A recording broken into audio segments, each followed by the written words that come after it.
Hey, good morning, everybody. It's Laura, your grateful recovering alcoholic and addict.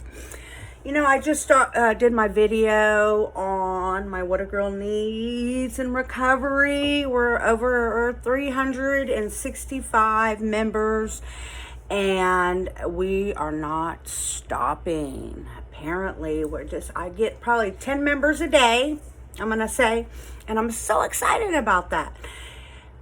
If you haven't gone over there to Facebook, it's What a Girl Needs in Recovery. It is a private group. Send me an invite and we can get you on. I do have some men on there that are also in recovery too. Oh my God, I've been watching back these videos and it's just a miracle that I'm on here with no makeup. Okay, this is part of my recovery. I think because I was bullied for so many years, I always had to have this beautifully made up face with the lipstick and the and all this. Now I come on here, transparent and honest. I took my eyelashes off last night. Actually, my fiance did. It's wonderful because I can do that and stuff like that. It's really great.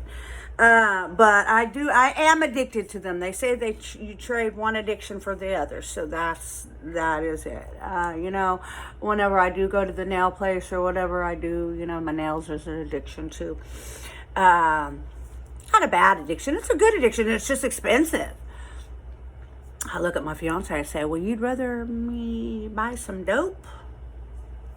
I start smoking cigarettes again? He's like, no. So it's a trade-off.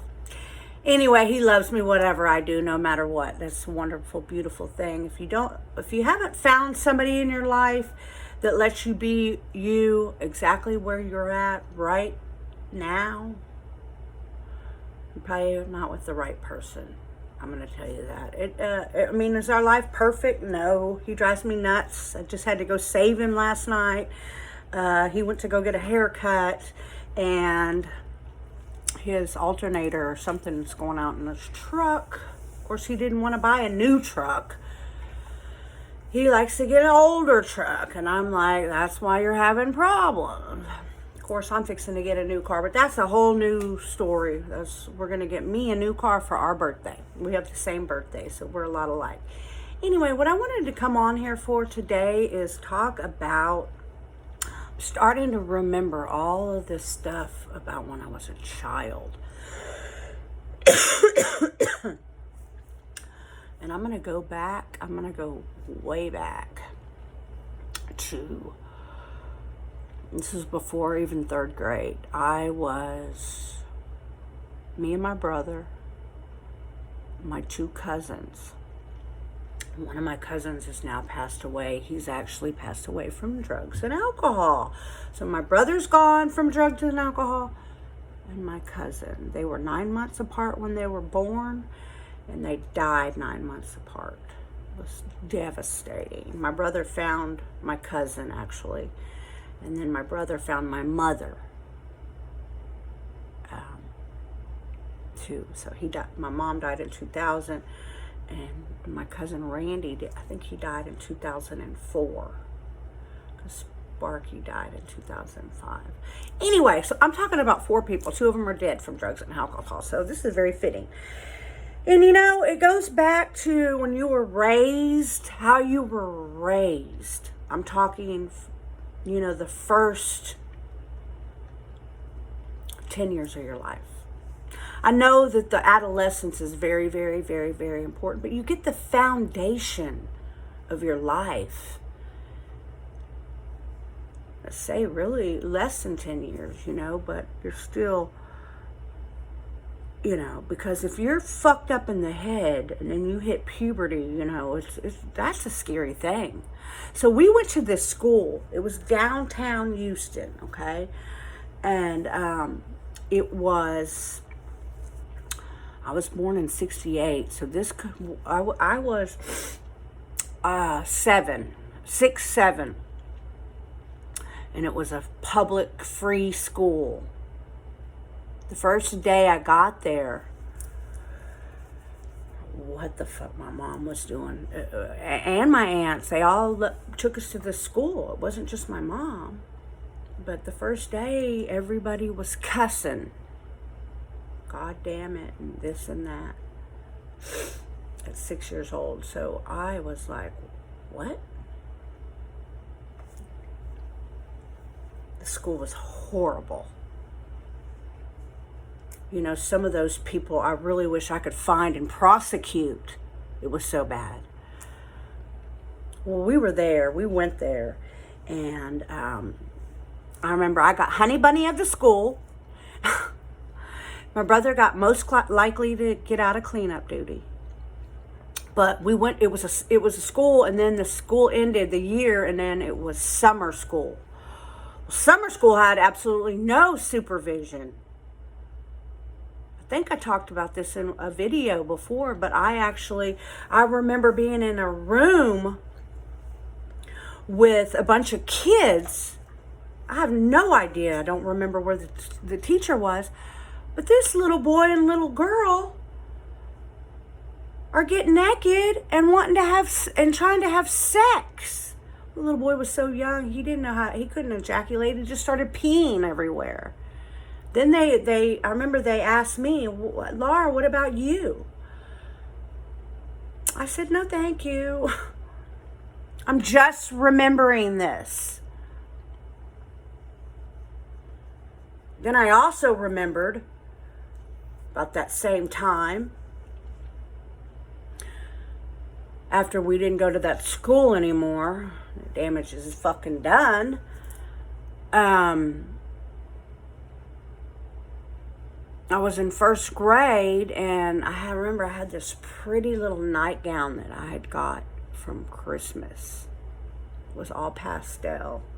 This little baby doll, cute, like pink, yellow, baby blue. It was adorable. I remember it to this day. I get to school, the first graders are talking about my nightgown. One of the boys was looking through my window and saw me in my nightgown in first grade. I just remembered this. So I have been sexually abused, although nobody physically touched me. I was sexually abused as a very young child. I had seen somebody have sex. I don't even think he got it in. I mean, that's how young we were.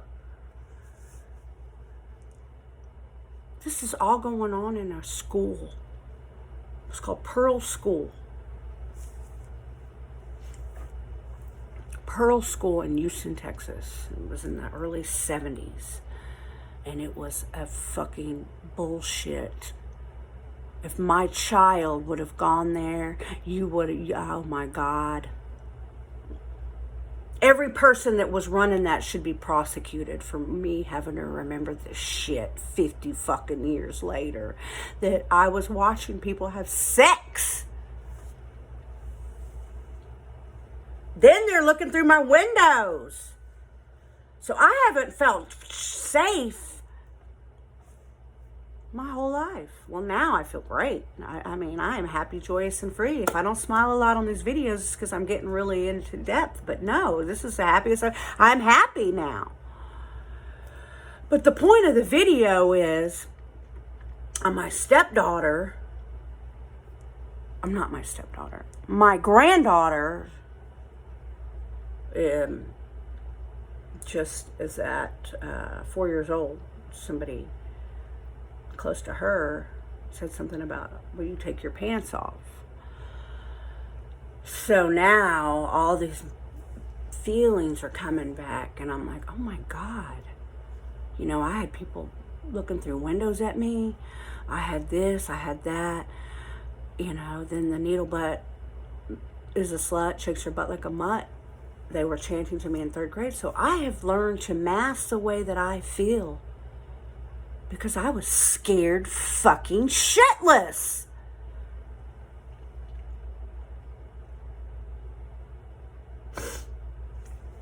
I'm always sniffling in here. You know, if I was on cocaine, I'd be like, God, don't quit doing that. Not on cocaine. Anyway, I told my daughter, you know, she's getting to that age. No matter who she's around, besides you and me, you know, her aunt, you know, and her uncle, of course, you know, things, people like that. But everyone else, we're going to have to just watch, you know, because I was sexually abused as a child. And I know what happened to my daughter too. So how many others has it happened to? Is this just me? Or if you're watching this video, leave me a comment and let me know what happened to you, or just give me a thumbs up like, yeah. Because what all that did to me was made me mask the way I felt with food. At that age, you know, I was hiding in the car. I can remember having donuts in the back seat of the car, and we were on a road trip. I just remembered this not too long ago, and I ate a bunch of donuts in the back seat, like they were like Krispy Kremes. They were laid out, you know, and my mom was like, "Oh, let me have a donut," and I handed it to her, and like 4 or 5 are missing. I was back there without letting anybody know, because I was masking the way I felt. It's too early to get into the drugs now. If it was been acceptable, I'm sure at 9 years old I probably would have done it.